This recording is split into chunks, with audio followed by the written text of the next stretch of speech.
Hey, welcome to another Ask Us Anything October 2024. Glad you can make it.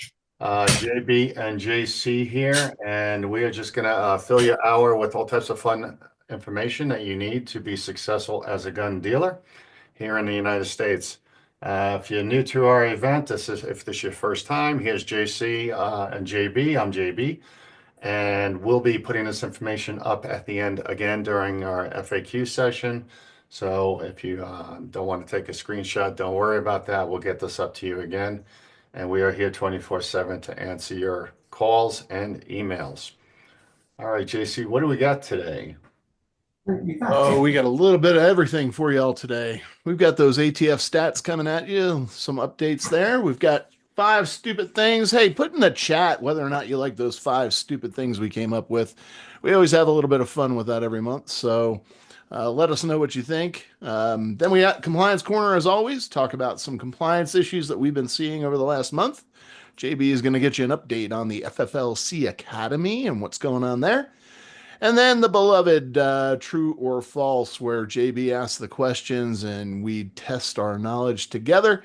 Make sure you guys are aware of all the nuances. And then, as always, ask us anything rapid fire, where Yeah, you no, ask just so you guys questions. know, yeah, those true and false, they come from real life, real time, time sensitive issues we've been dealing with just in a recent month. So that's where we get all those questions and issues from. So they're not stuff we're pulling out from last year. Those are real life, time sensitive issues. So let's jump into it.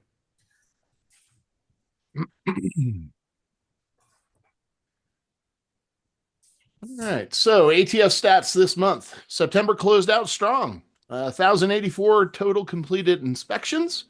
Uh, September was the highest. As a matter of fact, I think that's the highest that the ATF has ever completed as far as a month's inspections.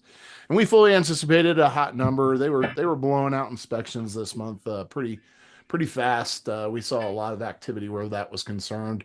Um, you know, we did see a total of 18 warning conferences conducted in the month of September and 10 revocations. So a total for the year or for the month rather, was 1,122. That was about a 1% increase as far as revocations to inspections completed. So didn't quite hit the number we were anticipating, but came real close.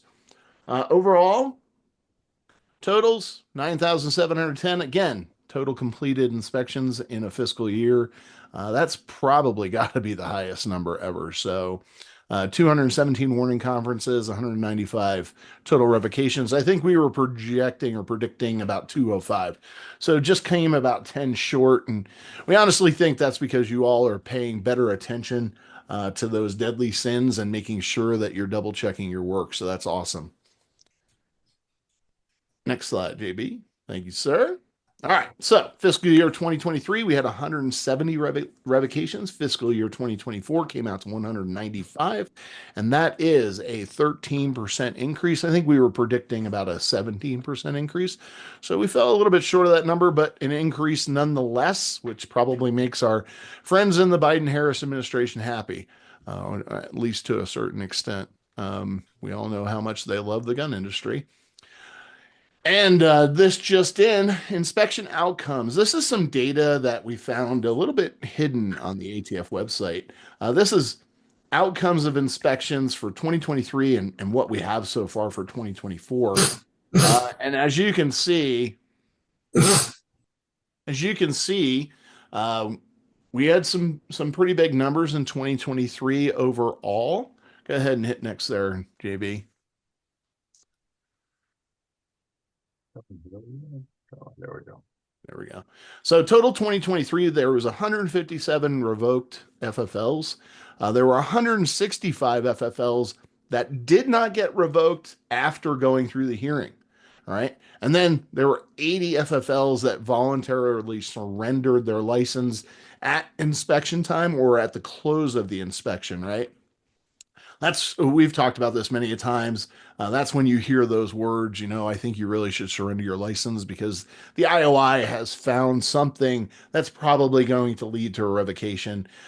We always tell you this when it comes to that voluntarily surrendering your license and that question gets asked, stop, pick up the phone and call us before you go down that path.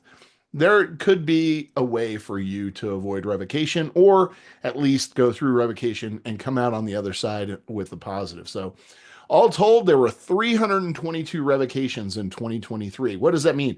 That means there were 157 FFLs who got revoked and 165 who got a notice of revocation, went through the hearing, and they were good to go. So 322 revocations overall in 2023.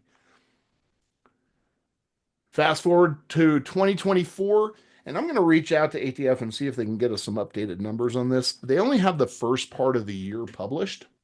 I don't know why we haven't gone through the process. There's plenty in July and August that have gone through the motions and have gotten decisions. I know of at least a half dozen, just the ones that we've supported during the year that have won. So, but the big numbers here, January through June, there was 81 FFLs revoked. 81 FFLs that actually went through the revocation hearing process and came out on the other side a positive. 35 that voluntarily ceased operations or surrendered their license. And then total of all these administrations is 197. The key here is this: there were 162 revocations so far this year. That's both actual revoked and actually went through the revocation process and won. Now, that's a big number, and it's half the year. So presumably we can just double that number and you get 324 revocations, which definitely is up over last year. Some interesting other information available through the outcomes of inspections. Hit next there, JB. Is that July 21? That's basically the inception of that zero tolerance policy, right? July 21 through June 24. We've seen 331 FFLs revoked and 330 coming out the other side of a revocation hearing positive. So, and then 208 total, voluntarily ceasing their operations, with 869 suffering through this zero tolerance policy. So, some interesting numbers out there for sure. Again, I'm going to try to at least get through August or September. But when you compare January through June 23 to June 24, you're seeing a positive of 12.5% increase in overall FFLs getting revoked, 1.3% increase in FFLs coming out of the other side of the hearing positively staying in business, 2.9% increase in voluntarily ceased operations, and a 5.9% increase in overall FFLs going through the administrative action process. The real key here is that when you go through and come out the other side of that revocation hearing, you need to be aware this is administrative action. So if you've been through the process, you can expect to have a recall inspection just like you would if you got a warning letter or a warning conference.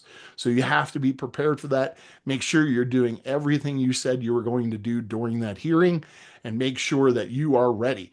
And if you don't know what to do for an ATF inspection, or you want some insights on what you can do to better prepare yourself, head on out there to our website and just pick up our Preparing for Your ATF Inspection.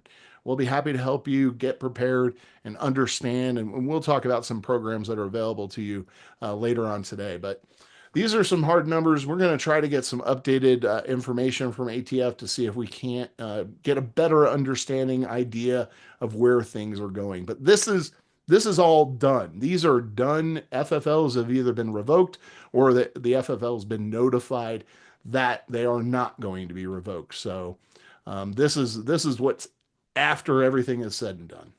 Yeah, and JC, to all these numbers and all these points, we still get questions every time I visit. I'll do a couple of visits this week, did a few last week, and we get calls all the time from new people. It's amazing that we've been doing this, I think, the live events for, 3 years now, definitely since COVID. And, sadly, there's 88,000 gun dealers. And there's only right now over 100 of you on this call, and we put it on YouTube, and we get about 500 or so more views of it. But that's less than 1,000 gun dealers who are actually getting educated. And so we absolutely welcome you sharing, telling your friends at gun shows or online or in chat rooms. We're just not in the chat rooms. We don't have, JC and I don't have time to do that between everything else we're doing, to sit there and field questions. But if we can get, more FFLs on these calls and viewing our YouTubes and just joining this event, we keep that many more people in business. But each week, we're not surprised by the number of revocations that conclude or the amount of people who get revoked. Because sadly, you guys are all the smart ones. I hate to say it that way, but you're taking time to invest in your future, invest in your training, invest in doing it right, and then invest your time and efforts in getting through an inspection. So, yeah, plain and simple, we're here, share the news, share the love, and let's keep more people in business. It's sad to see all these folks losing their livelihood and selling their guns. Oh my God, we're here already, JC. Five stupid things. Oh, how I love five stupid things. Yeah, So I think these are that's pretty fun. five stupid things that have happened in the last month. Hell, a couple of them happened in the last week. So let's get on it. All right, rerunning the background check after receiving a denied response. There's a big stupid about this because this is actually a $10,700 fine if you do this. If you rerun a background check after receiving denied, the ATF and NICS looks at this as if you don't believe the response, so you're going to rerun it, and that's a violation in the use of the NICS platform. Keep that in mind. And guess what? If you're a point of contact state, the same can hold true for you.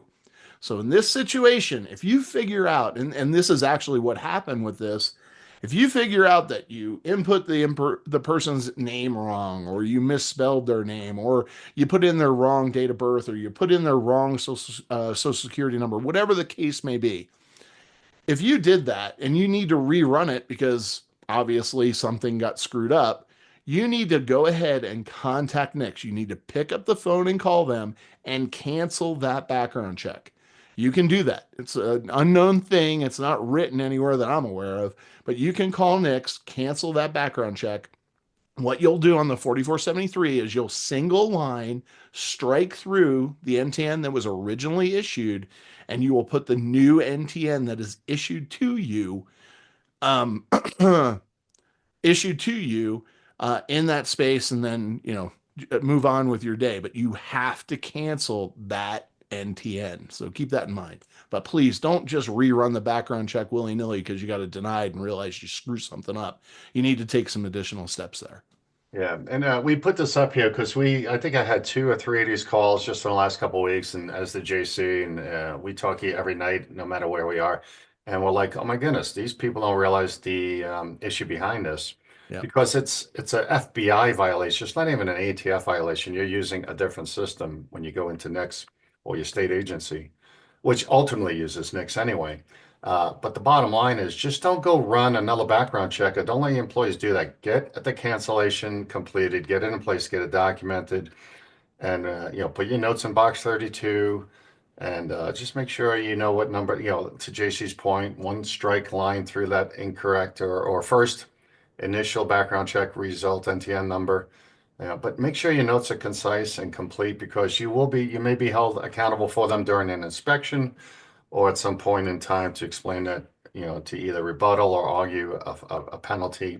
And we certainly don't want to see you get penalized financially for that. Now, JC, I haven't heard of many of those violations, but I know you trip over them during your hearing processes. Yeah, we've had a number of FFLs that have actually received a notice of revocation for this very thing. You'll definitely get a call from the FBI NICS team. One of our favorite, Eric or Josh or Michelle, somebody down there saying, "What are you doing? And do you need retraining on this, or what's going on?" It does draw attention to them very quickly. So, all right, let's move on from that one. Let's see what's next here. Transferring lost or stolen firearm to avoid reporting it to ATF. We've had a couple situations in the last month where, in one situation, JB had an inspection going on at one of the FFLs he supports. And JB, you can tell that story if you'd like. And Yeah, another situation we had was the FFL discovered a firearm was lost or stolen, and they actually went ahead and transferred the firearm to one of their employees to avoid submitting a lost stolen report to the ATF. And ATF obviously caught it. So JB, you can talk to your situation. Yeah, the other one was it's very scary actually. It actually wasn't one of our clients or VIPs, wasn't one of you guys, but somebody reached out to us on Google, found us and said, "Am I in trouble?" And we said, "Well," and this went back to last month, and I said, "Well, what'd you do?" I don't know what you're in trouble for. Tell me what you did. He said, "Well, we were getting inspected and we were missing a shotgun, and it was a small FFL, three or four folks working there." And long story short is that as a result of the inspection, they were, deemed to be missing, determined to be missing a shotgun. And the ATF wrapped up their inspection after a few days and said, "We'll be back in a couple of weeks." They leave, they go to type out their report of violations and prep for their closing conference. And in those 2 weeks, in between the conclusion of the inspection and closing conference, that FFL decided to sell that missing shotgun, quote unquote, to a friend. And he tried to cover it up by letting the ATF know that they found the shotgun miraculously in a rifle case, behind some other guns that they missed during the count. And lo and behold, a friend of his wanted to buy it, so he sold it to him. But so the ATF doesn't have to worry anymore about a missing shotgun, quote unquote. Well, the ATF inspector who was running the inspection, the IOI, showed up a couple weeks later and said, "Well, tell us more about this. Do you have pictures? Do you have anything?" All right. Well, let's ask your customer to come in and bring the shotgun in, and we'll be all set with reconciling the missing shotgun.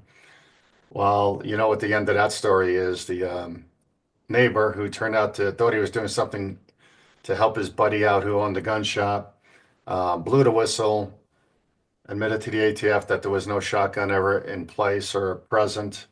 And so both of those folks are now facing federal charges, and it's going to get ugly. And no, we will not be able to support them.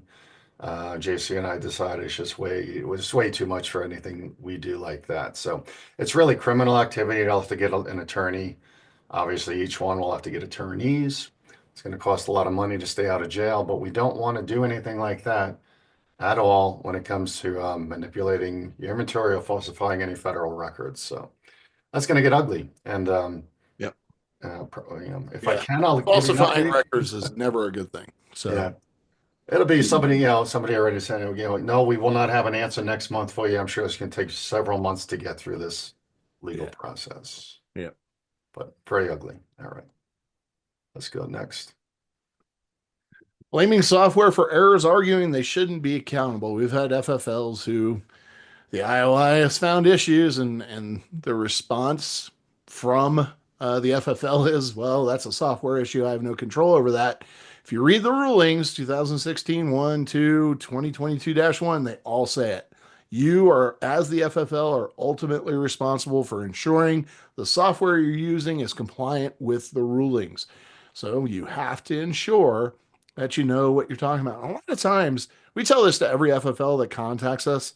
Look, unless you have an entire suite of IT team who can build your system for you the way you operate, there's a lot of times you have to be a little bit flexible with whatever solution it is you're using. So keep that in mind. We've had it happen many a times where an IOI will ask to walk through the process of, the E4473 and the EAND and watch how you operate as an FFL. And we've had situations where IOIs have tested the system to ensure that everything is working per the ruling. And they have told FFLs to discontinue the use of those software platforms because they're not in compliance. You need to make sure that when you sign up with any of these providers, that number one, they stay compliant. Number two, that they have a process in place to ensure that changes are developed and you can call in and advise them when you find something. You got to make sure as the FFL that it's doing everything it's required to do.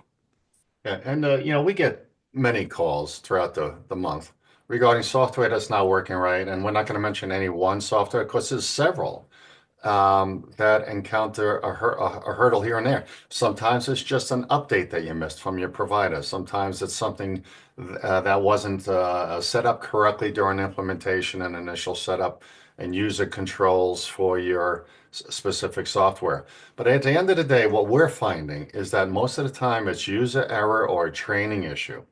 And although we help jump in and we talk to the providers, we know most of them, we'll intervene and try to get it reconciled. We're even finding that a lot of time it's user error, meaning your employee or a lack of training or short-sighted training, or maybe it's the vendor's lack of training correctly when they set you up.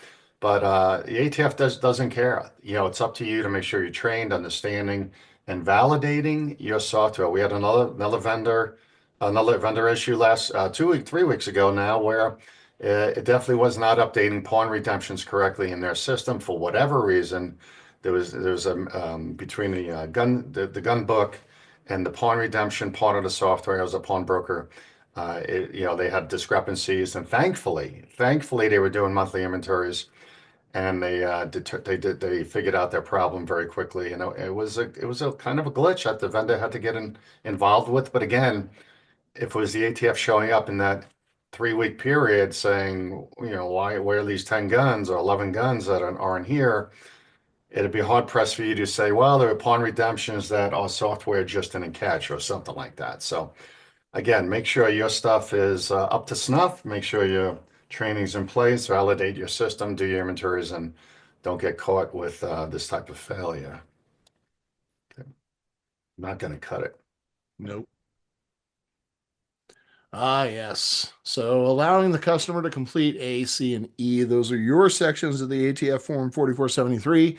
We actually had an FFL in the last, I think it was last week actually, who got caught for this because the penmanship, they were still utilizing pen and ink to complete the 4473. The penmanship didn't change at all. And it turned out that the customer who was purchasing the gun was a friend of the FFL and actually oftentimes, hopped behind the counter to help customers when the place got busy, not a W-2 employee. And unfortunately, the FFL got caught for this and got asked a lot of questions. So make sure that whoever's section is required to be completed at whatever time, that the right person is filling out the 4473. So A, C, and E is you, the transfer seller or FFL or the employee of the FFL. And then B and D are obviously for the customer. And conversely, go to the next slide. FFL employee completing section B of the 4473. We actually just had an FFL 2 weeks ago go through a revocation. This was one of the violations that was cited. So you have to be really careful of that. Remember, if a customer is having trouble with section B, they can't read, they can't write, whatever the case may be, you need to bring in, or they need to bring in, two individuals as witnesses that are not in any way associated, affiliated with the store. They cannot be employees. It could be anybody in the store at the time. That's fine. They just need to sign and date the 4473 as well. And there's some other conditions there that we recommend doing in order to just CYA and make sure. So make sure that if you have a customer that's having difficulty, that they obtain a couple of witnesses that can help them that are not associated with the store. Yeah, and if you guys have any questions on this, just give us a call how to do it. I got one this morning. Do you have an Asian person there? Can't understand English. How do they do it? And again, even though we do these webinars, there was somebody who hadn't seen this before, just found us on Google and couldn't figure out exactly what to do. And it says it in the, instruction section B, kind of explains it there on the 4473. They still wanted to have reassurance that they were doing it correctly and weren't going to get in trouble. And I told JC this week, I was in two different gun dealers where in two different situations I can tell, if I can tell, the ATF's going to be able to tell that the same penmanship and handwriting was used for the whole form. Yeah. And sure enough, believe it or not, in 2 weeks was a shock to me that somebody filled out a form for somebody who was illiterate and couldn't write and needed help. So if you don't get stuck, don't get caught doing that, and you will be challenged on it. Obviously this is sort of pen and paper users out there. It's a little more difficult to detect during an ATF inspection if you're using electronic 4473, but there's still ways to figure it out. So be careful with that.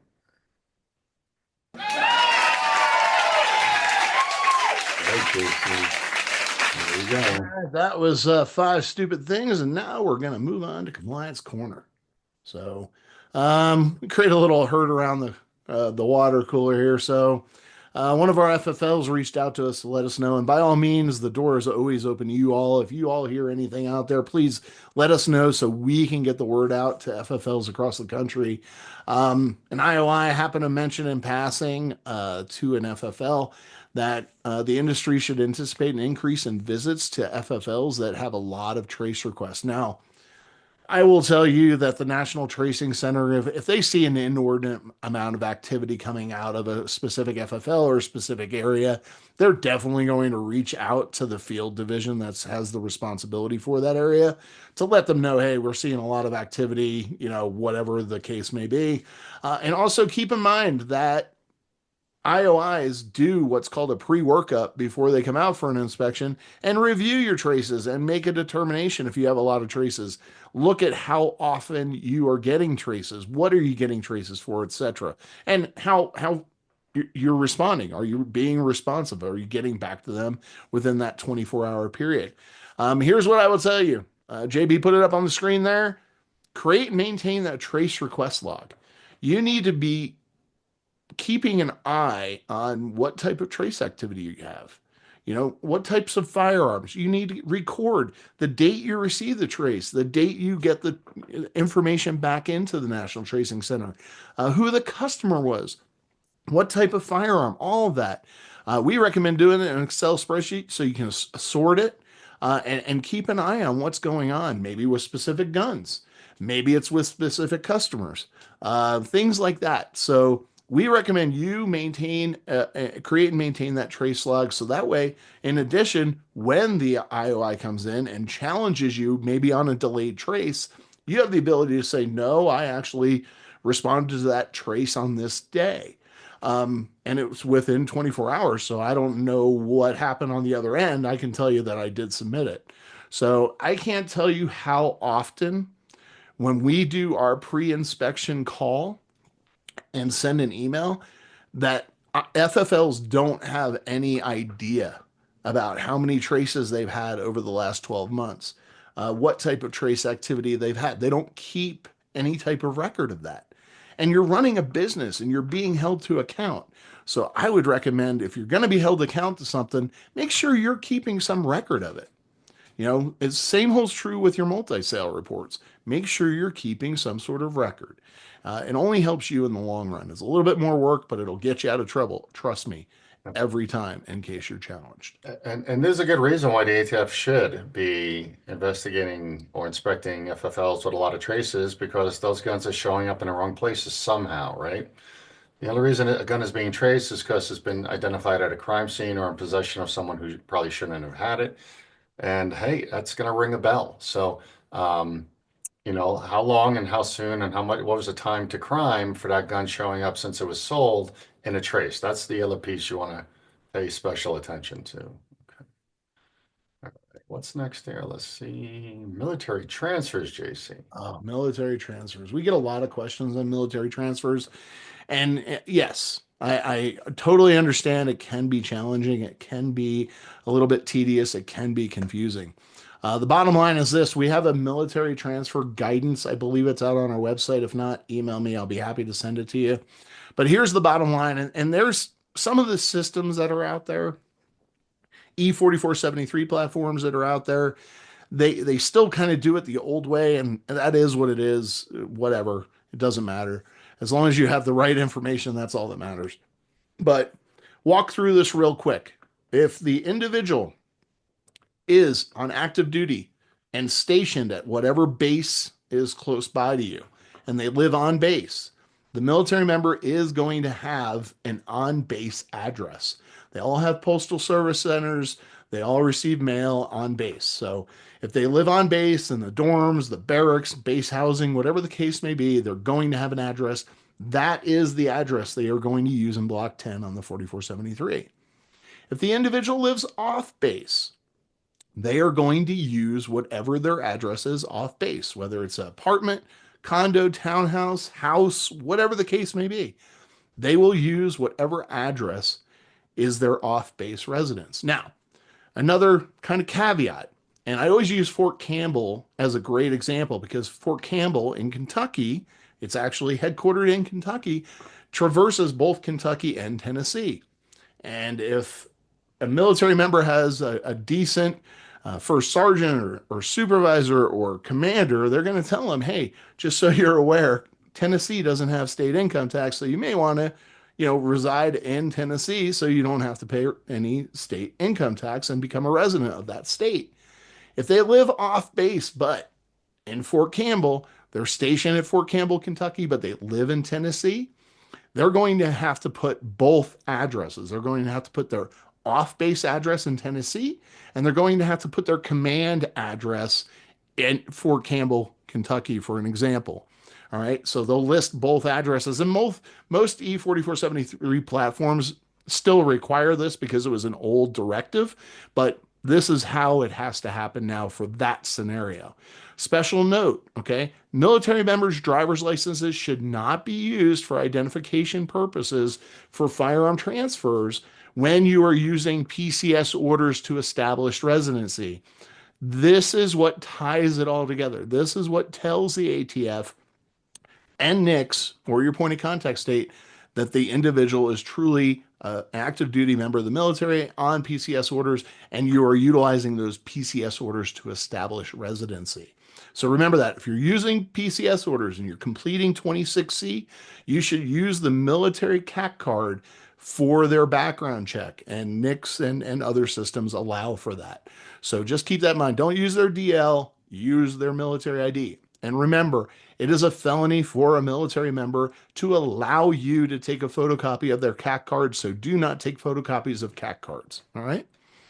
Hopefully, we cleared the air on this, but if it's still confusing to you, by all means, grab our military transfer guidance or pick up the phone, call us. We'll be happy to walk you through it. Yeah, I got to tell the story, JC. It was literally 10 minutes before this call.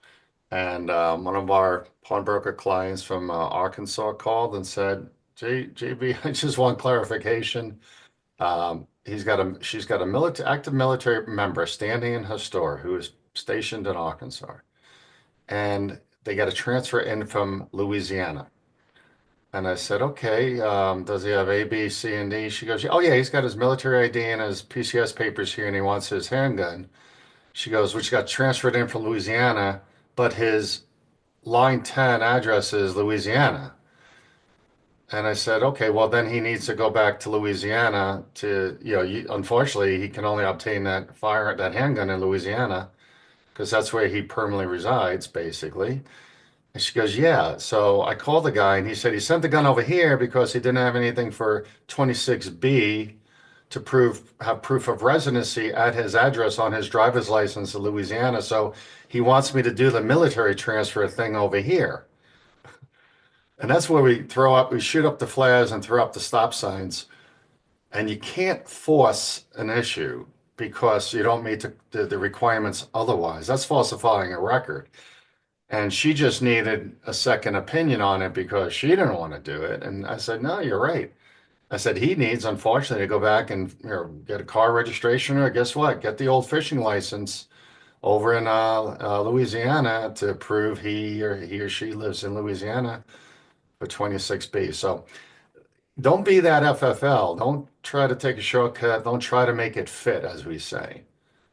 Make sure you're being compliant in all ways and following the rules. And, I'm glad she called us and she's glad she called us too. Unfortunately, the military member wasn't happy, but it is what it is. So, crazy. Stranger things have happened. But JC, what about college students? So college students, look, when it comes to this military transfers and college students and snowbirds for you guys in the Southeast and things of that nature, it all kind of falls under the dual residency thing, right? And we literally, like JB said, we had a phone call with one customer. We've had a few of these phone calls in the last, we get them pretty regularly.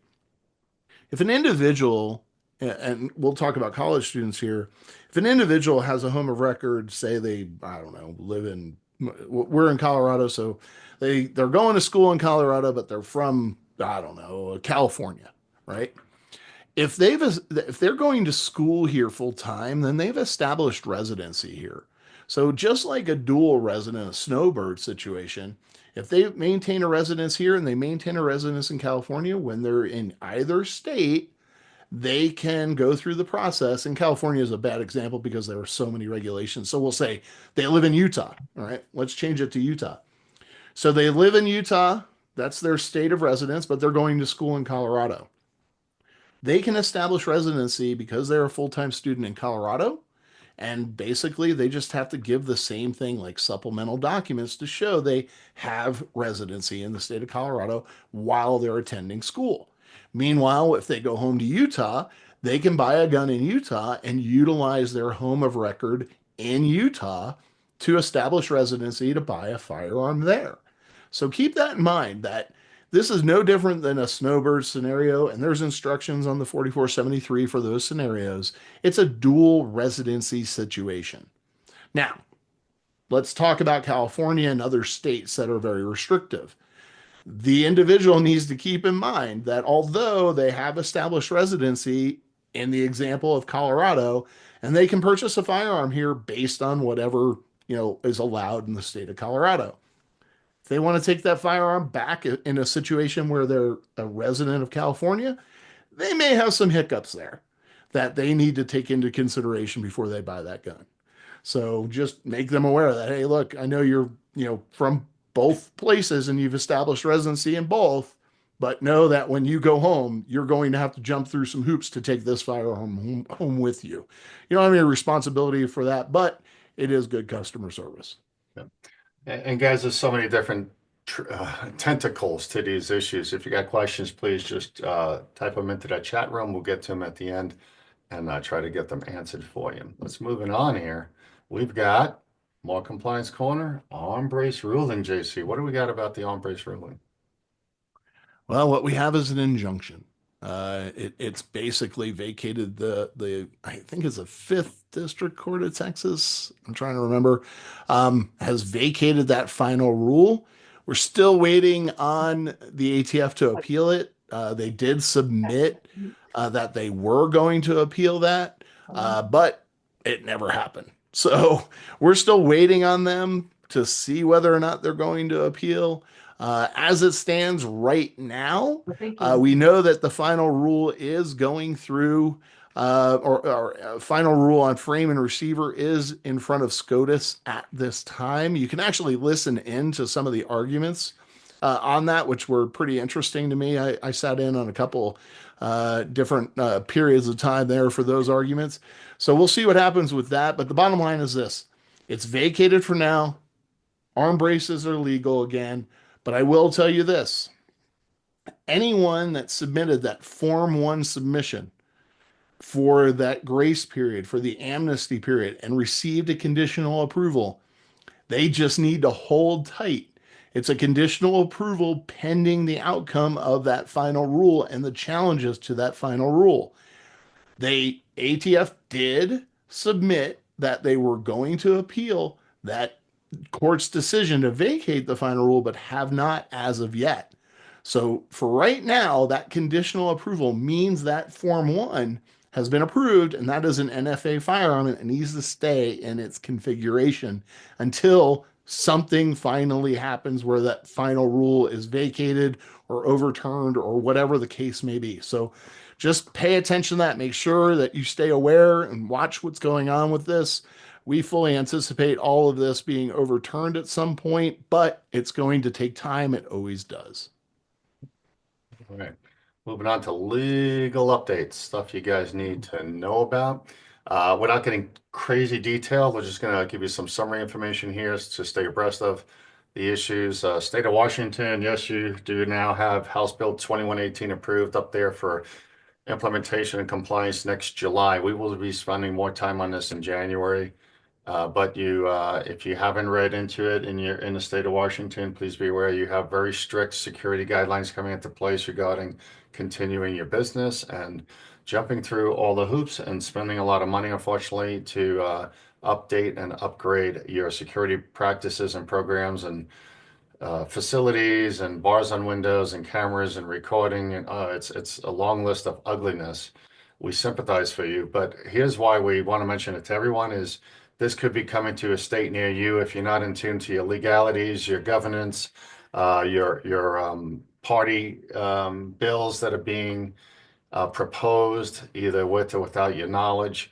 And of course, getting the groundswell up in place to notify your legislators not to approve such regulation and to combat it in any way possible.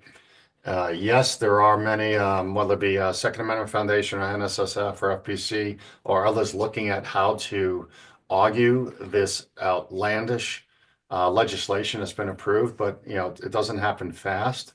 So hopefully before next July rolls around, we have more activity and updates for you. Hopefully you guys who are based in Washington are getting connected with whether it be Washington gun law or other lawyers up there who are supportive of your rights as FFLs. You got to argue this stuff before it rolls around. It moves us right into Colorado, which also got approved. Unfortunately, JC, I think it's same implementation as of July, Yeah. where we can go ahead and we're facing the same regulation, but to lesser degrees, because even though the bill's been approved and passed by our Democratic legislation, the nuts and bolts of the law have not even been clarified or specified yet. Am I correct on that? Correct. Yes. The ruling, or I'm sorry, the law that was enacted, they're going through a rule-making process right now, which we're actually a part of that working group as well as a number of Colorado FFLs. So, yes, we're still going through that process. We're having meetings on a regular, recurring basis about the rules and enlightening anytime any state does this. It's amazing to me how absurd the legislators who enacted this stuff absurd as to how uneducated they are and how little research and understanding went into whatever they were putting together for a law. So it's unfortunate. It is what it is. The law is the law. We just have to go through the process and see if we can make it as I don't know what the word would be, least cumbersome to the FFL as we possibly can. And there's only one reason they're doing this is to put gun dealers out of business. Absolutely, Yeah, that's 100%. that's the political stance on this. Even though there's public safety discussed, on and on and on, the statistics don't support it.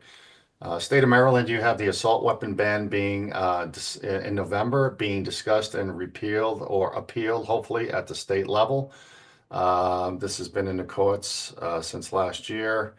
Hopefully, we have more information from you. Hopefully, this does get just dismissed and vacated because at the state level, if it gets passed, then we'll find other states obviously jumping on the same process that Maryland put in place to pass their assault weapon ban. It's ugly, it's restrictive. No one really wants it. It looks like it's going to be a win for the state. I'm sorry, for the FFLs, and for the citizens of Maryland. So let's keep our eye on that. Again, hopefully by next no our event next November, we'll have some positive information on that ban being repealed. Over in state of Oregon, good news on Measure 114. At least they have the permit to purchase vacated, I believe, but they're still dealing with the magazine ban restrictions and proposals in the Measure 114. I think that information, although not enforced at current, they're trying to get the entire measure repealed and vacated, and hopefully the judge supporting that effort over there holds his ground, and we don't see any restrictions imposed on our friends in Oregon. But the reason we tell you guys this also is that we want to make sure if you have these customers walking into your store or ordering guns online from you, you might have them out on Gunbroker or someplace else for sale. You have to be careful about what you're sending to different states, whether it be a magazine ban. For example, in Washington State, you cannot send the high capacity magazines even into Washington State. So be careful what you're selling online as well. Yep. Yep. All right. And just some quick reminders, JC. Where are we here? Oh, sorry. What's going on here? Why can't I see? That's You weird. have I can't see the screen. I had some problems with just a minute ago. I had Zoom glitch, but can you guys still see things? I am not seeing your screen, JB. All right, hang on a minute. Is anybody else out there? John, can you see the chat room? My chat room disappeared as well. I have the chat room. Yeah. We're hearing the same from folks out there. They You're not can't. Okay, sharing let your me. I'm gonna screen. go in and try to share this again. Hang on a second, guys. Sorry about that. Yeah. But JC, you don't have ability to share, do you? Oh, hang on, Um, guys. Let me try this. Hang on. Maybe this. You know what? Maybe this will work. Hang on. Hang on. Again, my apologies, but we did have a Zoom. there we go. All right. Any sevens, eights on here? Just a reminder, October 1st, 2024, you are now required to report those 3310.12s, the multiple sale of long guns, your rifles. It's certain rifles, obviously, 223s and up, etc., with the pistol grips, detachable magazine, etc. So just make sure you're getting that report in as soon as that multi-sale occurs. That was effective October 1. Next slide. And then multi-sale handguns, again, it was an extension of a previously approved collection. That comment period closed on the 18th. So nothing really changed there. Still have to submit those each and every time a multi-sale occurs by end of business day on that same day that the multi-sale occurred. And then obviously the ATF Demand 2 program expansion for sevens and eights. Demand 2 is that program that requires FFLs that had 25 or more trace requests with a time to crime of less than 3 years or less in a calendar year. That program will require you to submit your used firearm information. Keep in mind, too, you will be notified if required to participate. This isn't a voluntary thing. This is a ATF contacts you and says, hey, you've been selected to participate in the Demand 2 program. Here's what's required of you. And if you're using a lot of those E4473, E, A, and D platforms, oftentimes they have some sort of functionality that helps you out with this as well. So just keep that in mind. Seven and eights will be a part of that. As always, with Compliance Corner, we have one rule when it comes to that ATF Form 4473, and that is to slow down. Make sure that you are getting through the process, paying attention to every aspect of the transfer, the transaction, making sure that firearm does not go out that door until that form is 100% completed. Nothing's missed and everything is accurate and correct. All right, so just slow those things down. You're the first line of defense. Now, once again, it's time for that true or false. So let's test your knowledge. All right, everybody. Can you outsmart JC? Drop that T or F in the chat when you hear that. When you read through the question, we'll give you a few seconds to get that in there. Listen to the question carefully. You can read it on screen if you want to. Let's see how test your knowledge. Let's see how smart you are, or not so smart. All right, guys. Here we go with the first question. It's okay for the customer to abbreviate the city when listing their place of birth on the Form 4473 in box 11. True or false? JC, you watched that. A lot of falses and a few trues, actually.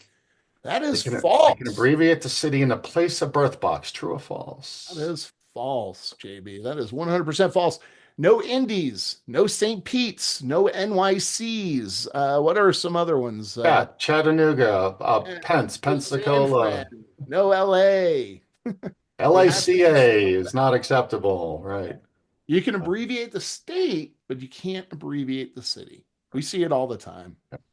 All right, next. When listing receiver type in box 4 on the 4473s, it's okay to list lower as a type in box 4, just lower. True or false?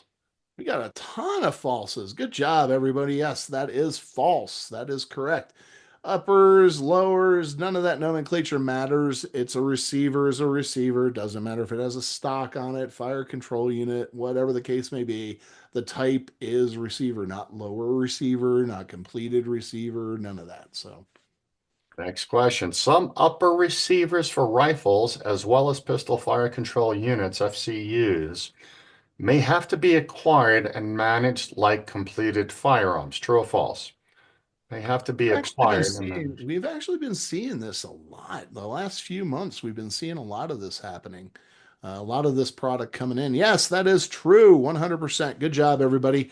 Those upper receivers with the barrel attached and stuff, we see a lot of folks who make a mistake with those, thinking it's not a firearm by definition, but it is, and you need to put those in as receivers in your A&D record. Yeah, and there's too many examples to show pictures here, but here's the hint. If it's got a serial number on it, Yep. Yeah. Yeah.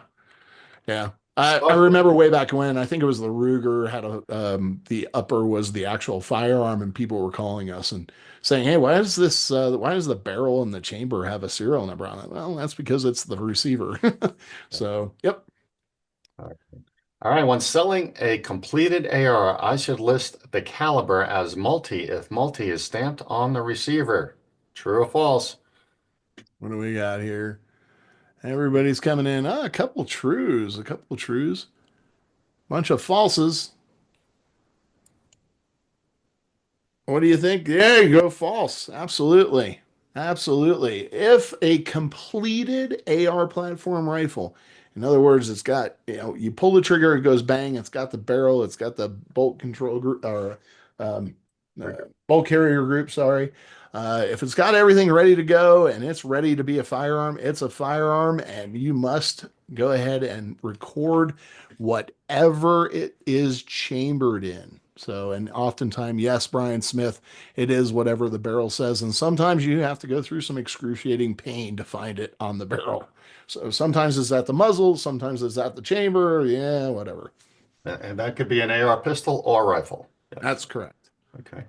All right. There has been okay, true or false, there has been no impact on gun store burglaries as a result of the excessive alien migration. True or false? Lots of falses. Lots of falses. And JB, what say you? False. Yeah, the ATF has, pardon me. JC, take this one. Sure. Sorry about that. All right, so the ATF has said, there has been some significant impact not only in gun store burglaries due to all this gang activity, but we've also seen a very big increase in alien migrants who have crossed the border, who have gotten some sort of document that basically puts them in kind of a holding pattern until they have a hearing.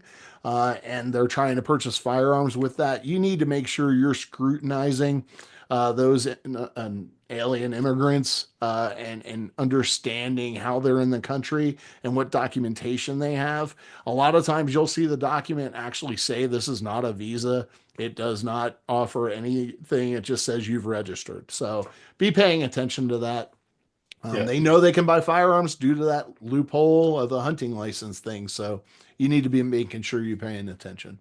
Yeah, the new form we saw a couple weeks ago was at the right up along the top. It said temporary registration and Yeah. permit to enter the United States. So temporary is not allowed. So that one I can tell you, and Yeah. make sure you are documenting clearly and using during the background check those USCIS numbers and AR numbers. That And will be Salvatore, yes, to your point, yeah, you stay away from them. We have a number of FFLs that just won't engage in the transaction. yeah, So, and that's perfectly acceptable. You can say, listen, I don't do those because there's too much, questions around what your status is and whether or not you can legally own the gun and et cetera, et cetera. So, yeah, yeah. absolutely. You can definitely enact that as a store policy. Yeah, and the notice we saw was about 2 weeks ago from the ATF. Because of the increase in burglaries, especially in areas of sanctuary cities and such, where the migrant population is excessive, and then you can ask all about this Venezuelan gang population and all that. But just be on the lookout. Pay. We're not spending a whole lot of time on burglary prevention today, but make sure everything's working correctly for protecting your store. Right. If a customer buys two handguns on Monday and then two more handguns on Thursday, I should list all four handguns on the second Form 3310.4 that I send into the ATF. True or false? Oh, a lot of trues. A I should lot of list all four guns on the second multiple handgun form. True or false? got a lot of trues. I'm kind of surprised by this. A few falses, but a lot of trues. JB, what say you? Yes, it is false. It is 100% false. All you'll need to do on that 3310.4 is select the box that this multiple handgun sale is um, attached or connected to a previous multi-handgun sale. You do not need to list all of the firearms over again. You just need to tell the National Tracing Center who these forms actually end up going to is, hey, just so you're aware, customer had come in, purchased more handguns, and they had a previous multi-sale as well. You do not need to list all the handguns all over again, just what they purchased that day. Yeah, I think that's box two on the multiple handgun form at the top where you check yes for box two and you put the date of that previous Exactly. submittal. So Yep. you don't have to duplicate everything the second time. Yeah. Cool. Just the new guns. And yes, Tony, they do get pissy about that. Yeah. Yeah, they'll call you and say, Why'd you why'd you, submit that? Yeah. why'd you tell us They'll again? even call Because you if you submit it at 6 days. yeah, yeah, By exactly. regulation, they're not allowed to have those records. So, Yeah. all right. All right. If I have an attempted break-in at my store, but no guns are stolen, I still have to report the incident to the ATF. True or false? No guns stolen. True Yeah. or false? What do we got? Ooh, a lot of trues on this one too. Few falses, but a lot of trues. JB, yes, false. Absolutely. If no firearms were stolen, there's no requirement for you to contact the ATF. You can, by all means, contact them, let them know you had some activity and that no firearms were stolen. Chances are they're not going to bother with you. So they may tell you, hey, make sure you're paying attention, make sure you're, securing your inventory, etc. But all in all, you are not required if nothing was stolen. If I realize my employee incorrectly entered any part of the customer's name into NICS when submitting a background check, I do not need to cancel and resubmit as long as I have a correct date of birth or social security number. True or false? We kind of answered this one earlier today, so yeah, good. Bunch of falses, JB. That would be a big false. All right. Remember, something gets screwed up on the background check, immediately call Nix and cancel that background check and reinitiate. Do not just arbitrarily rerun a background check. You're going to get in trouble for this. All right. And the caveat here, if you're using the same form and you're going to have two NICS numbers on there or state control numbers, make sure you're clarifying in box 27B and maybe notes in box 32 about what happened and which number is correct and which one was canceled. You can document all that on the same 4473 and reuse it. You don't have to start a new 4473. That's the other question we get all the time. But make sure your notes and updates and numbers are all clearly documented on the form you're keeping for your records. Right. Reporting a firearm missing from inventory may initiate an ATF inspection. True or false? Missing from inventory. True or false? Oh, look at all those T's coming in. Good job. Yes, true, true. Even one firearm could initiate or instigate an inspection, especially if you're hot for inspection. That may push you over the edge. Hey, what's going on here? Keep in mind, lost in transit, things like that. Different story, but this is like a lost or stolen firearm. Can't find it for whatever reason. Remember, those quarterly inventories are essential to helping you keep track of all your inventory. These are assets of your business. You should be maintaining an accurate inventory at all times. You've laid out capital to purchase this stuff, so you should be paying attention. All right, next, I can sell a handgun to an active duty military member under 21 if they are permanently stationed in my state. I can sell a handgun to an active duty military under 21 if they are permanently stationed in my state. True or false? Yeah, this one came up here in the last few days, end of last week, I think. We had a couple phone calls on this.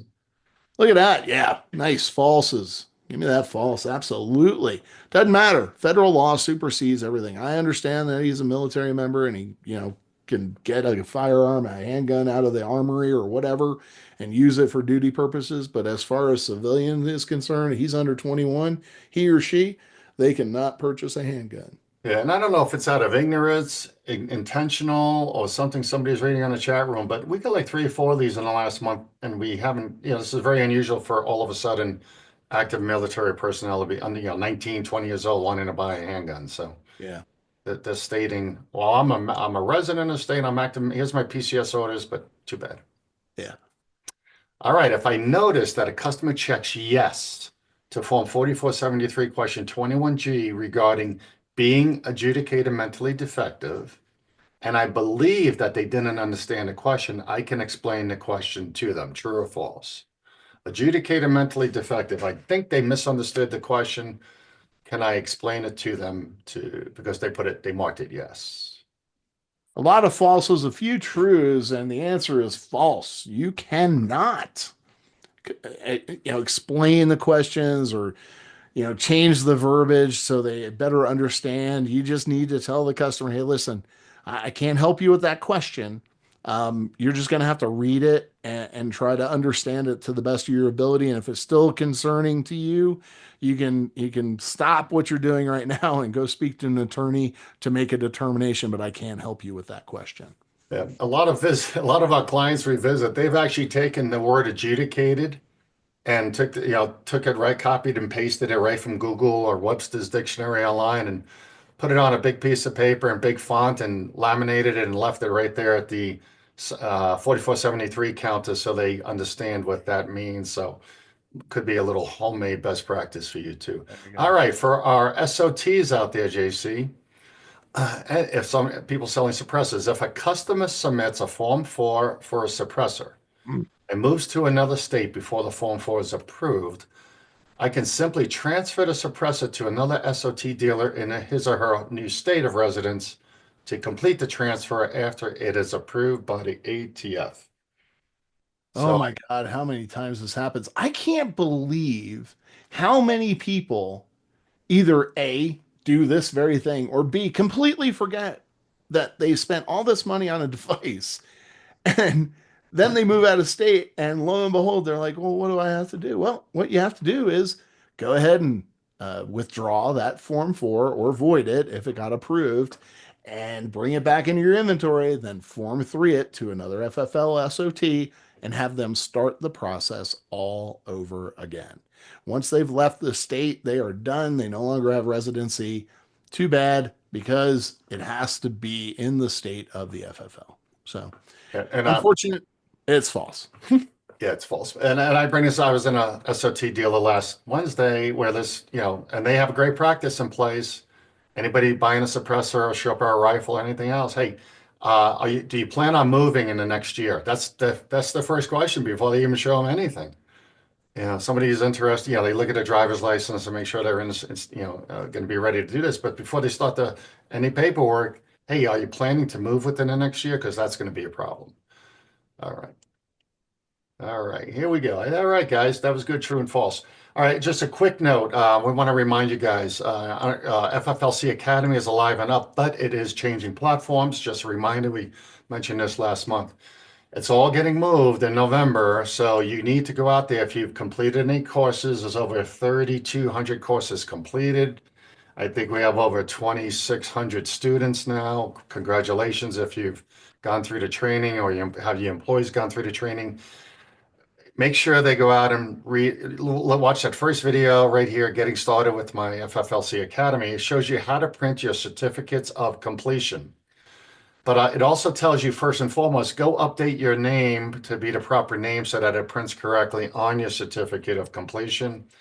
You're going to have to print those or save them to a PDF for record keeping because your certificates are going to disappear after we relaunch the program. The courses are still going to be available, but all of that completion documentation and record keeping will go away because we're changing providers. Go print or save your certificates. If you've completed these, keep for your training records. If you need them down the road, you'll have them. Otherwise, they will get lost in the cloud someplace.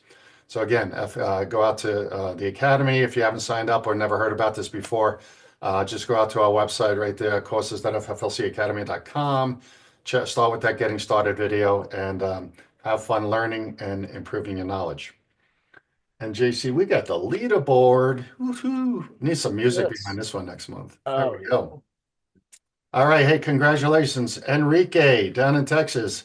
Enrique, you are a frequent flyer on this leaderboard. Congratulations to you and your team. Kathy down in Texas, you know who you are. And Kathy, congratulations twice. They're after you. We know they're coming to get you, but you guys keep hitting home runs on your inspection completions. Congratulations on no violations. JJ over at, you know where you are. Again, Texas is on fire here, guys. And we appreciate everyone from Texas who joins us and sends us questions to get it right the first time. Brad over in Oklahoma, congratulations. We've got Cindy in Georgia, another home run hitter there. Congratulations. And then over on our inspections, we had RC up in Michigan. It was great to see you. Love what you're doing. Keep up the great work. No violations. And Steve over in Georgia, another great home run. It was great to visit you guys. Made my day really boring. Couldn't find any violations to document and retrain your staff on. So nice job. Keep up the great work. And thanks for attending our events every month. All right. We wish this could be longer. I mean, JC and I probably did a dozen inspections between the two of us recently this month, and wish we had more than just two that we can brag about. All right. JC, 11 deadly sins here. What you got? Just a quick reminder to everybody. Hey, listen, check this out. These are the 11 deadly sins. We're not going to go through them. This is available out on our website. Just please make sure that you are looking for this type of activity when you're reviewing your 4473s, doing your own internal audits. These are the things that we have actually supported FFLs with, going through a revocation or receiving a revocation notice. Yes, the ATF will tell you there's only five deadly sins, and two of them are kind of dumb anyway, refusing to permit the ATF to conduct an inspection or failing to respond to a trace request. But believe it or not, we have had so many FFLs that have experienced the revocation process due to one of these or multiple of these 11 things. So go out, grab this off our website, and just, this is your Bible. Make sure you're not doing any of these things. All right. All right, guys. If you don't already know, we totally support the National Shooting Sports Foundation, specifically, first of all the members, but the premium retail member program. Best deal in town. You can't find anything cheaper, anything better. All these different benefits. It costs, I think, just over $2 a day, 750 a year. Sounds like a lot of money, but when you talk about fighting any adverse action with the ATFJC, what type of expenses are you talking about? Look, when it comes to these type of things, just the revocation process, atypically with an attorney, figure 450, 550 for a junior attorney, that's an hour. You're looking at 50 to 60K. Now, some will come in less, especially if you have some sort of legal defense package with your insurer or legal defense fund protection through the National Shooting Sports Foundation. But the bottom line is look, you're going to receive the bill and you're going to ask to be reimbursed at some point. Just for us, depending on the scenario, can be up to 15 to 20 grand. We've got to coach and prep you and put together a compliance action plan, review your history of inspection, review the current inspection, have conversations with you, the employees, review the 4473. It's a lot of time and effort. Much, much easier to spend that $2 and what is it, 5 cents a day, less than a cup of coffee, to have us come out and go through your records and make sure everything is good and you have good practices in place. Much, much less expensive for us to come out and spend that day with you and give you insights than it is to spend the money to defend your license. Let's keep you out of the revocation or administrative action bucket, keep you operating the correct way. Much, much better. I'd rather, hey, look, I love money, but I'd much rather see you be successful and not have to spend that money right up front, and keep you in the good graces of the ATF. Yeah. Yeah. And there's a lot of more benefits, but again, the best one is that mock audit inspection. We come out for a full day. I'm leaving tonight over to Indianapolis, later on this week in Alabama. And, we spend a day making sure you're driving straight, as we say. We don't want you to drive off the road, hit a tree, hit the guardrail. Our job is to make sure you're driving straight, driving correctly, and keep you driving straight. So, anyway, if you're more interested in that, about joining the NSSF, any of the NSSF programs, give us a call. We'll be happy to help you. And hopefully we see you at SHOT Show this year. JC and I will both be there, presenting seminar topics on All week. different topics. Chuck? If you're a member, you'll hear more about that next month. We'd love to see you meet us while we're there in Yeah. Vegas. Yeah, we'll touch on that next month so everybody's aware. We're going to be actually spending some time in the lounge and meeting with folks, so we'll get you all in the know on that as we get closer to shot. JC, what's this thing about the gun vote? All right, look, go to the next slide. This will tell you everything. Gunvote.org is just an opportunity for individuals to register to vote. Okay. We've got a big problem. We've got recreational shooters, we've got hunters, we got people who own firearms that just aren't registered to vote and don't care. And we need their votes.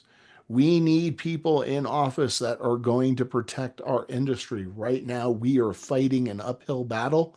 So if you have a spare tablet, if you have a spare computer, guide the customer over to gunvote.org and tell them to register to vote. Tell them we need their votes. We need this to be a successful election. All right. This isn't a vote. You're not voting at gunvote.org. You're just registering to vote.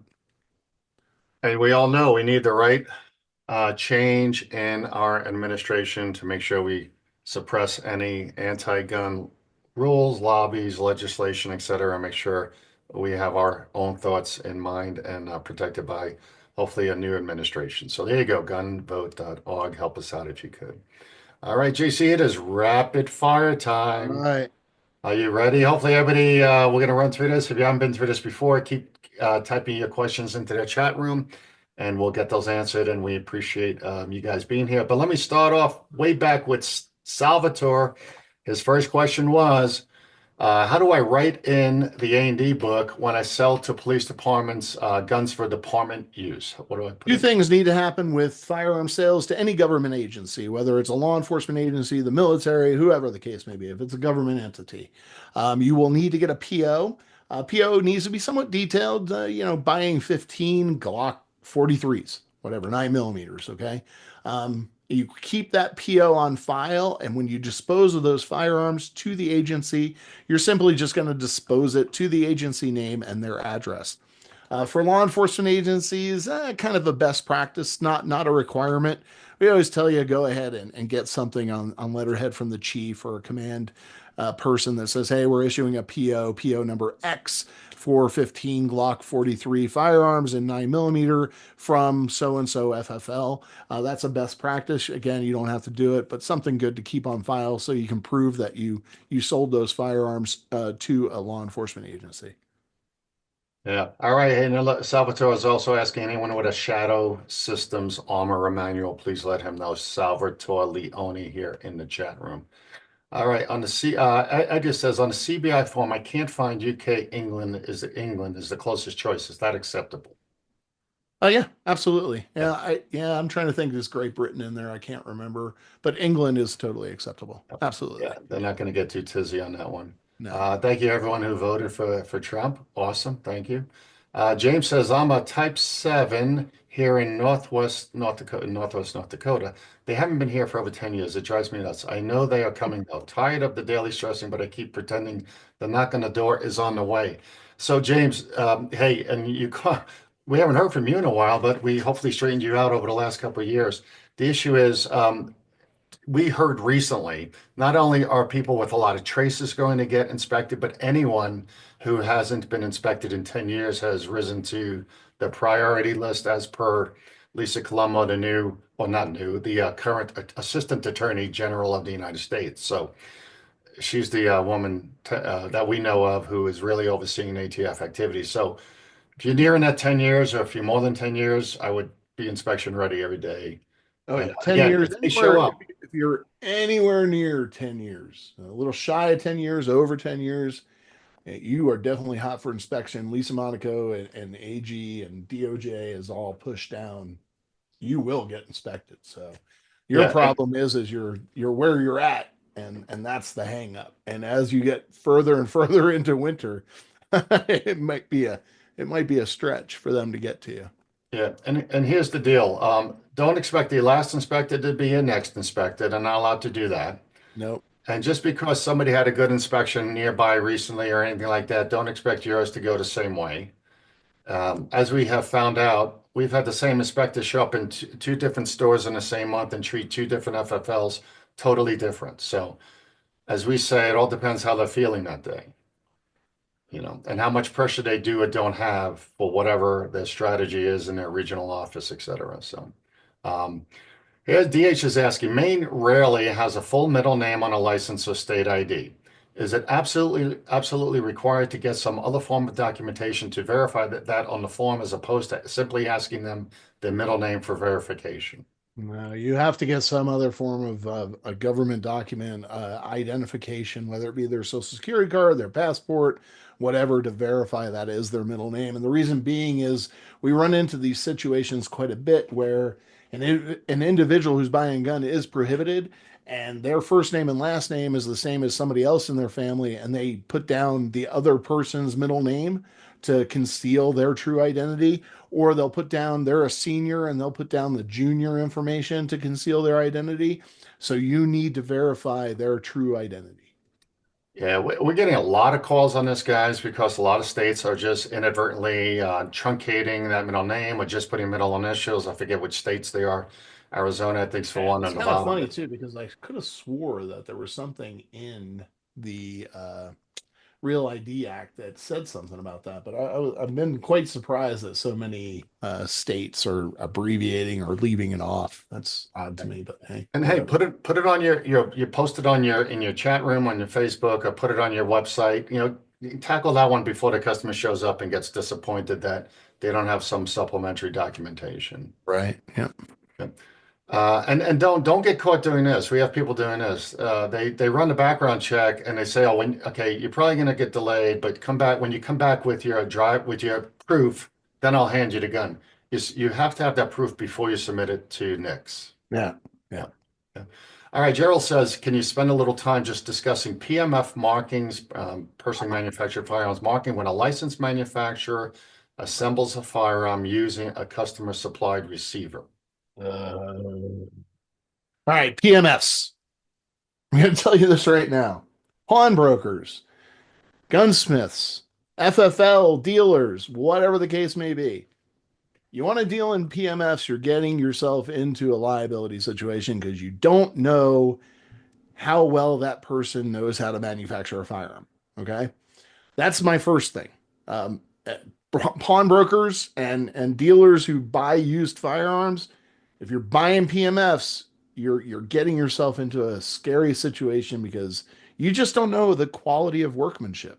And I certainly wouldn't want to put that gun in my hand and have it blow up on me. So just keep that in mind. Now, markings for a individual who brings you in all the pieces, parts, components of, say, an AR platform, rifle, pistol, whatever, and they say, hey, I just need this thing put back together. I took it apart and don't know how to do it, whatever. That's gunsmithing. Once it's entered into commerce, you're good to go. Consider it gunsmithing, put it together, give it back to them, and they're on their merry way. If you take in a firearm that is not marked, a PMF of some sort, right? Um, your requirements are to put your RDS key, which is the first three and last five, and an unique serial number on that firearm. Now, you are not required to do that if it's going out the door an hour later. But if it's staying overnight, you will be required to mark that firearm. So keep that in mind. We tell all of our FFLs best practice, hey, you wanted to personally manufacture a firearm. What part of personal didn't you understand? And we tell you to just stay away from it completely. It's just not worth it. Just let me give part B to this question. I think Gerald is probably asking. If a customer comes in with pre-purchased parts, Yep.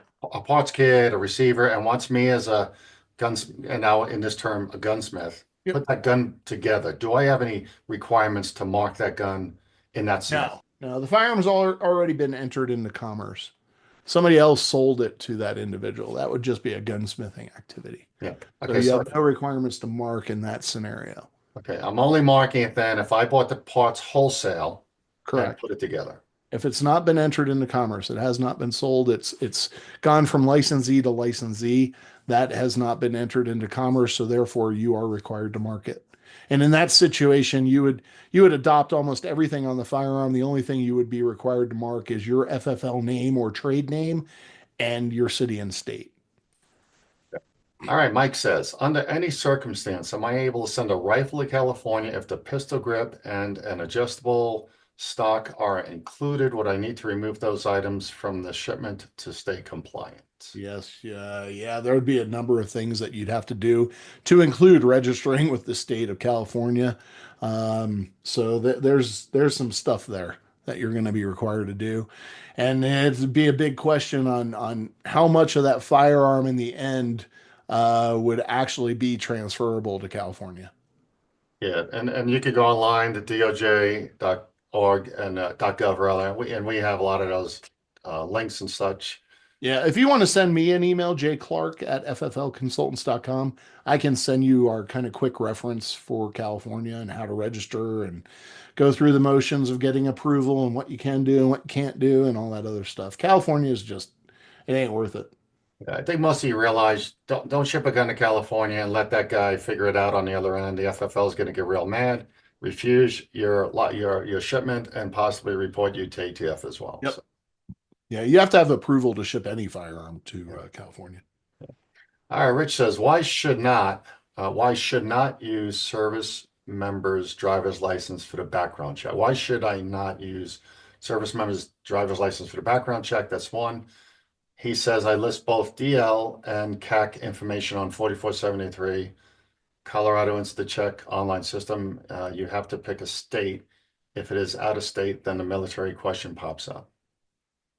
It's Yeah, I just, mean, look, the bottom line is you can put both. I mean, that doesn't matter. The bottom line is that CAC card certifies essentially those PCS orders. That individual is claiming residency in the state per their PCS orders, per their permanent change of station to a base, post, whatever, in the state. And that CAC card just further confirms that they're an active duty military member. yeah. And if your state-run background check program is asking you for a state driver's license or state ID, yeah, you can add it supplemental to the CAC card. Yeah. Yep. Yep. Okay. All right. Mark says, what is the process for a customer to obtain a UPIN? Oh, voluntary appeal file. I would just Google FBI UPIN and go through the process. They're going to have to get fingerprinted photo, etc., and fill out the documentation. And actually, I did confirm with the next leadership that they are, I believe, bringing at least one machine out to SHOT, so you can do your voluntary appeal file at SHOT at the NICS booth. I got mine within like 9 hours. Real easy process. They do your fingerprints right there. They let you use their computer to input all your information. Bing, bang, boom. By the next business day, you will have your UPIN as long as there's no issues. Yeah. So if you want to wait a couple months and you're going to SHOT, and I would tell all of you, go get your UPIN. It's a beautiful thing. Yeah. Expedite your transfers. Yeah. Exactly. All right, Joe says, I had a customer with a valid government issued ID from another state. He resides in Texas and had several items, including a voter registration showing Texas residence. Mhm. Nix cleared him. I did the transfer. Now I'm wondering if that was allowed. Nix didn't ask about it, so was this okay? The valid government issued ID from another state. He resides in Texas. Oh, all right. So listen, there's a lot of out-of-state driver's licenses listing a local address in your state. Mhm. And that is traditional now for a lot of second homeowners. A lot of states just let you go ahead and do that with proof of residency in another state, like an auto registration. And a lot of folks are doing it for tax purposes, whether it be income tax or property tax purposes. So you are allowed to have, say, a Nevada driver's license with the Texas address listed on it for street address, and that can be used as such in your 4473 and background check process. Yeah. I always tell anyone calling just to be sure to note in box 32 that it was an out-of-state, like, California address, a California DL with Nevada address, for example. Because if the ATF reviews your forms like we do, and we see, if I'm in Texas doing a mock audit inspection and I see a Texas street address and I see a California driver's license used as ID, I am immediately jumping to the conclusion that you took an out-of-state ID. Yeah. Yeah. So When that occurs, we suggest making a copy, put it in your buddy file. You don't have to attach it to that 4473. No. You could if you want, but there's other reasons why you don't want to. Yeah. But Plenty of reasons why you don't want to. make a note in box 32. And put it in the story box. Yep. Absolutely. A lot of states are doing that and allowing it, and now some states do not. I was told in one of the southeastern states you have to have a state address on your state ID. So, all right, in-state address. All right, Mike says, what do police departments need to set up an e-forms account for the department? Is it common for PDs to send test units back to us without submitting a Form 5? And most of the time it is due to a lack of knowledge on the department side and the form processing. It's a giant compliance headache. Yes, it is. Yes, it is. They can set up an eForms account and do Form 5s, but any demo or test items and things of that nature, if it's been Form 5 to the agency, then it has to be Form 5 back to you. And the reason being is it's on their NFRTR. So if you're in possession of it because they're done with it and they're not going to purchase them, it's not on your NFRTR. So you're in possession of an item that you need to have moved back to you. So, but they can sign up for an eForms account. Absolutely. Yeah. And that all has to do with suppressors for those Yeah, suppressors, SBRs, SBSs. Yeah. Machine All gun. right. Rich says, how gun friendly is the state of Idaho? I love Idaho.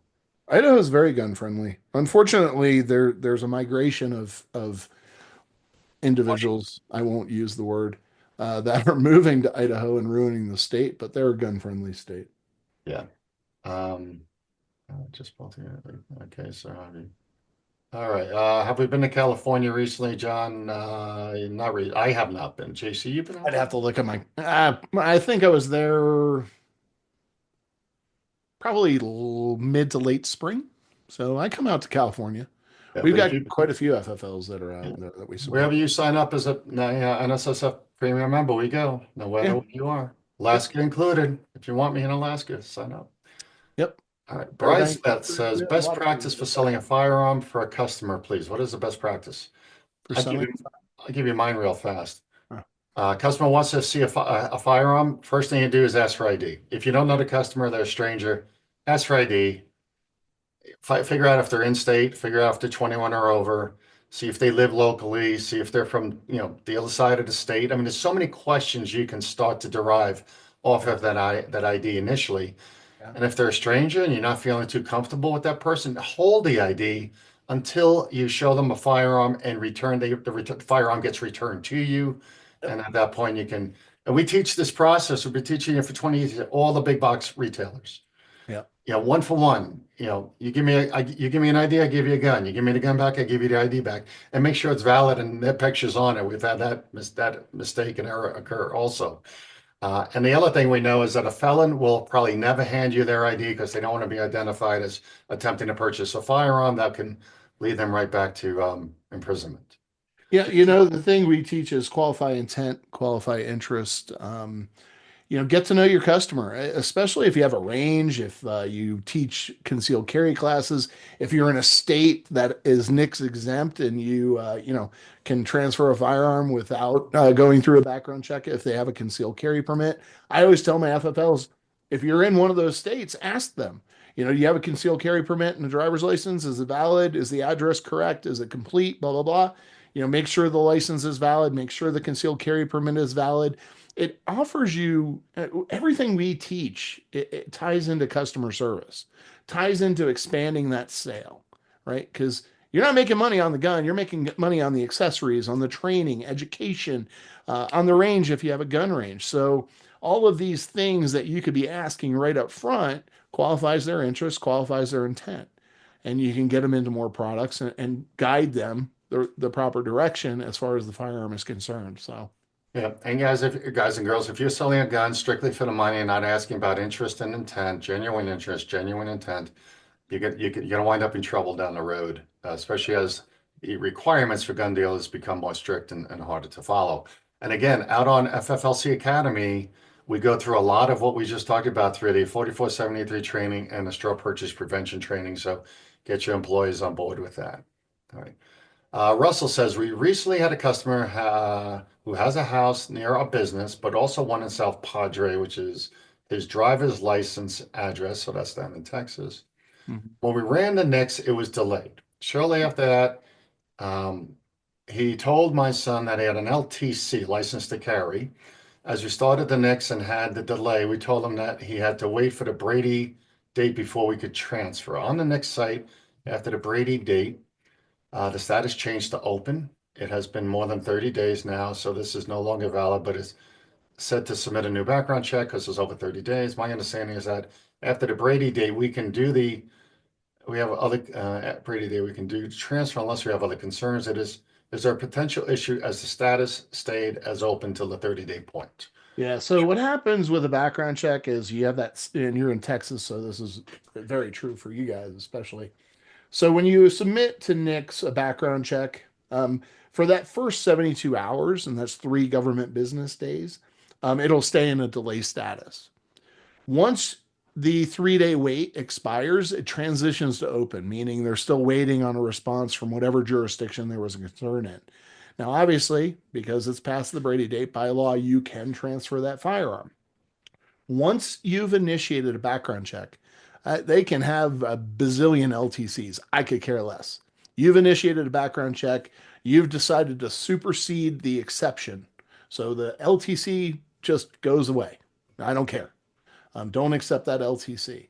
The 72-hour period is up. Then guess what? You can transfer the firearm.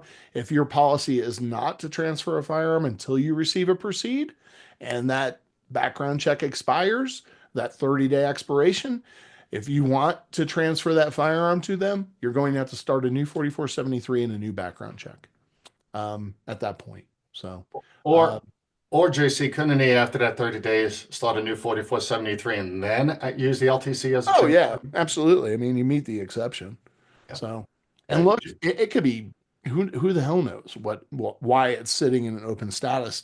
What it is the examiner who reviewed it said, I don't know whether or not whatever this information is qualifies for a denied or a proceed. So I'm going to have to go to the local jurisdiction to find out what that record is. If that local jurisdiction doesn't have access to that record, or there's no record at that local jurisdiction, which does happen, they're not going to respond. They're just going to say, I don't know what you're talking about. So it's just going to sit there in limbo. Yeah, a good way to think about open when you're looking at your NICS screen, or your NICS status report, open means they don't know. Yep. Yeah. They don't It know. transitions to open after the Yeah, Brady date yeah. expires. They'll never say yes or no if they can't confirm either way. Exactly. All right. Juan says, can you put other as type instead of receiver in box 4? No, it's a receiver is a receiver. You guys, I got to tell you, I find that almost on every inspection. I find box 4 for receiver showing lower or other. And the bottom line is it's simply a receiver. Yep. Yeah, we have to get those all changed and updated. Don't confuse what is it, 24? 24, yeah, Don't box confuse 24. 24 with number 4. Okay. They collectively group those 3 things because in NICS and point of contact states, those 3 variants, long gun, handgun, other, they combine those for specific reasons, right? To number one, prevent you from doing something you shouldn't do for the most part. But they combine them because they know you have to be 21 and up to buy a handgun, 21 and up to buy an other. So they're combining those for their system processes. Section A, 1 through 5, is for traceability. All right. You're telling the ATF, you're telling the government at some point, if that firearm gets traced, here is the specific information relative to that firearm. So don't confuse 24 with number 4. All right, Brian says, can a person that builds a personally manufactured firearm ever sell that personally manufactured firearm? Sure, they have to maintain it for 1 year. Their intention is to build firearms for to sell, then they need to get a license. That's engaged in the business. But if they maintain ownership for 1 year and say, yeah, I don't want this thing anymore, they can go ahead and sell it. Sure, if their state allows private party transfers without going through an FFL, I I wouldn't buy a PMF, but you can go for it. Yeah. No offense to the person building it, but Yeah, Not unless they're an expert. Dan, I don't know, you said the question said should have sent one on Monday, then again on Tuesday, shouldn't they stand alone each day? I'm not sure what that was about, so we'll skip that. Send in clarification if put some chat clarification if you can. Um, Lindsay says, do you need to run a new check if the name is entered incorrectly? I think we answered that. Yes. yes, and you would have to cancel the original background check. Yeah.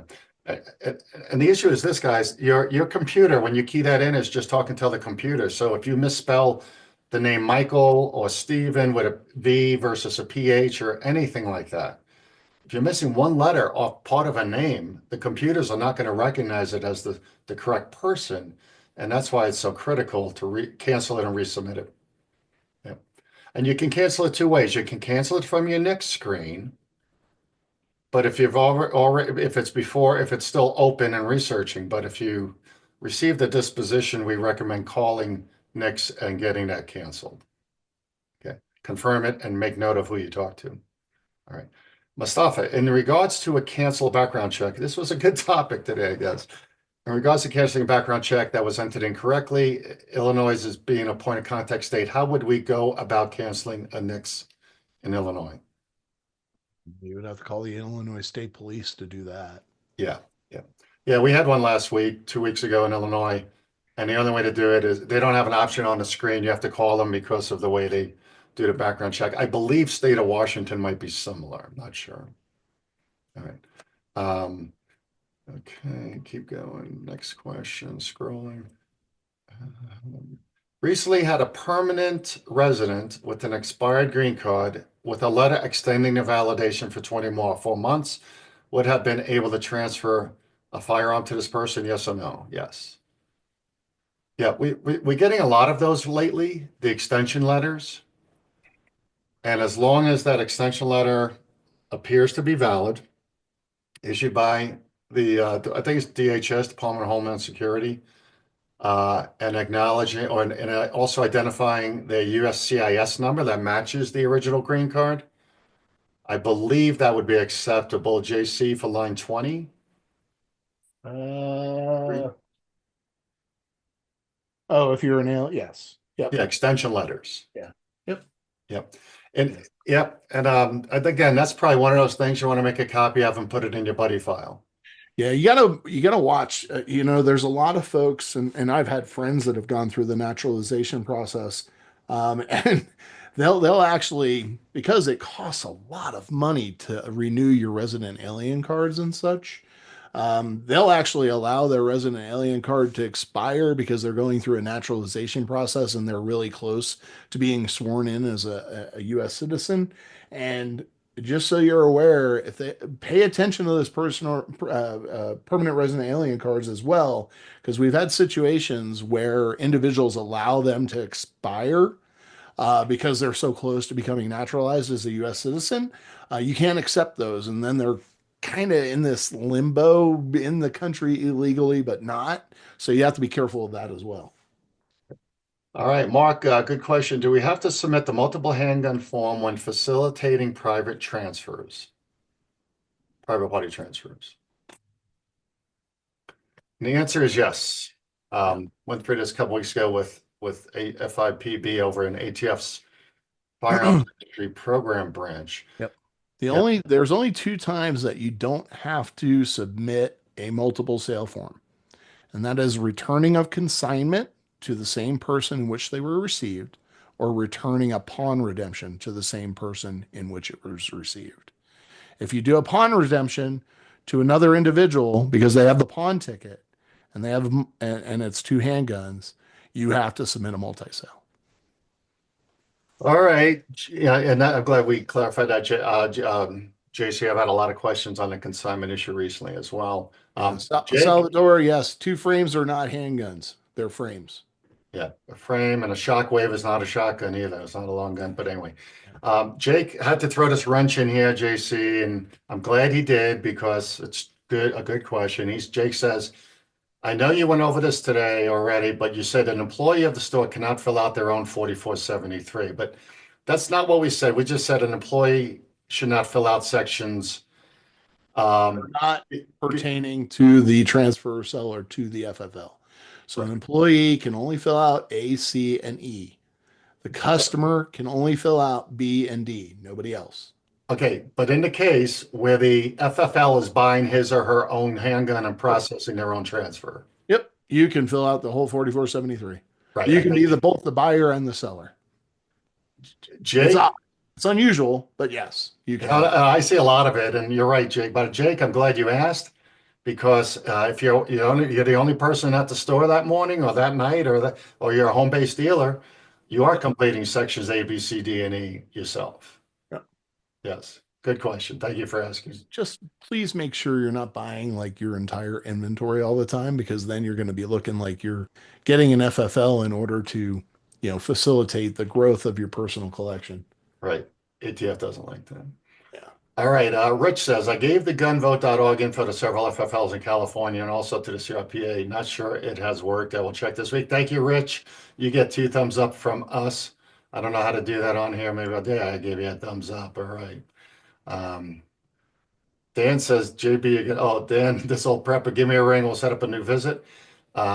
Joe says, I had a customer with a valid government issued ID from another state. He resides in Texas, has several items, including a voter registration showing Texas residence. Nick's cleared him. I did the transfer. Now I'm wondering if that was allowed. And I think we answered this one. Yeah, you're fine. Yep. Yep. Your And, voter registration card's a government issued document. and guys, again, you can call. We love those quick questions. You can call us 24/7 with those types of questions. Quick questions, quick answers. In the People's Republic of Illinois, Mhm. thanks, Terry. You must have a FOID card as an ID, correct? Yeah. A military member must also have a FOID card to purchase a firearm. Do I need any other ID? No, no. As long as they have a FOID card and a military ID, you're good to go. Yeah. Yes, some states do have these weird identifications for firearm owners, and yes, you have to abide by those rules as well. So even for a military member. Yeah, and guys, if you don't know this, look at those restricted states guide we have available for you out on our website under forms and tools. Remember, if you're connected to Illinois, you can sell a firearm to an Illinois resident if your state connects. That's contiguous. Same thing over in Oregon. I believe you can only sell to the states connected to you. Yes. There's somebody else out there doing that now. Yeah, Indiana. contiguous states only. Yeah, Indiana. So you gotta make sure you guys know where you can and can't sell your guns to out-of-state residents. All right. Yeah. Brian said, I meant if a customer wants me to sell a firearm for them. I believe that had to do with private party transfers. And So Philly, that would be kind of like a consignment situation, Brian. Provide a little bit more clarity on that. Let me see if I can find something from Brian. I'll move on with Rich. Rich says, Yeah, if go you ahead. okay. Yeah. Yeah, Brian, go ahead and expand on your question in the chat room there. You can even push your space bar to unmute yourself. Oh, there you go. Brian, are you still on? Just hit the space bar and talk to us. Brian Smith. Bueller. All right, we'll keep going. Brian, if you come around, come back, just hit that space bar. Rich says, if you're an FFL and take a PMF into inventory, i.e. sell it, then will you have to add your FFL number, first 3 and 5, to the front of the serial number? No, it goes behind the serial number if you're adopting that serial number. So, and the answer is yes. You will have to add your RDS key to that. Make Yeah. sure you don't obliterate that serial number. Yeah. And just a hint, guys, if you got any manufacturing marking questions, always call JC. He's our NFA and manufacturer expert. 2 frames is not reportable. No, you're correct on that, Salvatore. Dan says, clarification, if a customer bought 2 handguns on Monday, a multiple sale should be submitted for that sale on Monday. That is correct. Yes. Returns on Thursday and bought 2 more and would require another multiple sale form. That is correct. But you only list those 2 guns that were purchased on Thursday. Correct. And he checks box 2 and inserts the date from the Monday submittal. Correct. Yes. That is correct. Yep. Guys, no more. Brian says no microphone in my shop. He says if a customer comes in and wants me to sell a firearm for them, what is the best practice? Would be Oh, consent. yeah, it's simple. Take the firearm in from that individual. You should really have a consignment contract. And you can consign the firearm for them. If they want it back, they're going to have to do a 4473 and a background check, which all of our FFLs that do consignment guns, pretty much it's a hard stipulation right in their consignment contract. That, hey, listen, just so you understand, if you want your gun back, you're going to have to go through a 4473 and a background check. If it's a firearm that's fully marked and compliant, you'll just receive it in as an acquisition into your A&D records as whatever it is. Make sure you complete everything, name and address of the customer. And when you 4473 it, you 4473 it and dispose of it. If it is a PMF, you're going to have to add your RDS key to it. So. And the other thing, guys, on all used guns, as you know, you should have some type of agreement in there. First of all, from the purchaser that the gun is functional and works, unless you don't care if it works right or is safe or whatever. That the true owner of that firearm unauthorized to sell it to you. And then on the consignment side, you got to figure out how to test that gun and make sure it's reliable and useful. And maybe you have an as is, purchasing as is clause in there as well. We're not attorneys, but we come up with all these questions that are thrown at us all the time on used guns, consignment guns. And our recommendation is to go out there. We're not providing it. We talk to your attorney or go out there and find a great consignment agreement that somebody else is using and try to figure out what to do with that. I'll just leave it as that. But hey, we have forms for everybody else. If you're a VIP customer and you need anything at all, give us a ring. You know that. We have a whole library of forms and documents and training. We are upgrading that whole website, FFL Consultants. You'll stay abreast of your news and emails from us. We'll hopefully get updates to you as this progresses over the next 30 days. We're excited. The Academy's training, get those items, those certificates printed. And I think we have one more question. Yeah, Fred just popped in with a question. Hey, Fred. Yeah, absolutely. We have this situation quite a bit. Typically, and Fred, you call us, so I wish you would have called us on this one. Wait, JC, let's talk. Let's state the question because a lot of people are watching chat. All right, so a customer asked me to hold on to a couple of pistol he owns for a period of time because he has a family member that's not allowed to be around guns. Per the sheriff, what do I do? Yep.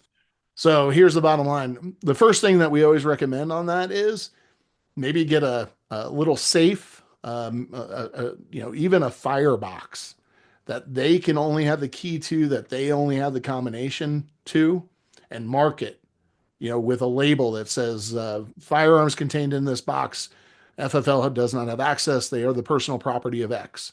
That way you basically don't have to deal with the whole 4473 and a background check thing and the wait period for you because you're in Florida. In this situation, because you took those firearms in, you have to do a 4473 and a background check in order to give them back to that individual. It's great that he did this. They just need to be aware of that in order to get them back. If you maintain dominion and control, if you take possession of them, then they'll have to do a 4473 and a background check to get them back. All right. Yeah, I just wrote this down, the guys, for next month. We'll spend a lot of time on all the do's and don'ts of the red flag laws and storage and returning guns, etc. And police drop off guns to you for somebody and who shouldn't have them. There's so many crazy things happening around the country. We'll try to give you some best practices next month. I think Jake said Jake has one more. If someone's ID expires the same day they're filling out a 4473, am I allowed to process it? Yeah, absolutely. An ID's expiration does not occur until 11:59 p.m. on that expiration date. So if you have a waiting period or you get a delay, then they're going to have to make sure that their ID is still valid when they do take possession of the firearm. But if it's a situation where you can release the gun right there, again, that date of expiration doesn't occur until 11:59 p.m. on that day. Okay. Yeah, and then I had this happen, believe it or not, and we're just hoping the ATF doesn't show up. But they had this happen in Texas, and 3 days later, the customer got approved on a delay. But the LTC, I mean, he was expired on the driver's license. They released the gun on the LTC, but it wasn't 3 days; it was 2 days. Yeah. All right. It got proceeded in 2 days, which means they would have had to have a valid ID for the recertification. But they released it using his LTC. It was just a mess. So we say, get the one-off questions, the stupid stuff that happens, give us a call before you make a mistake. Yeah. And don't mix different ways to do background checks between, exempted states with your carrier permits versus your NICS Yep. exempts, your NICS background checks. I think we have one more here. Yeah, Terry's got a question. Terry says, if a firearm is returned back because it malfunctions, we do an exchange. Do we need to run a new background check?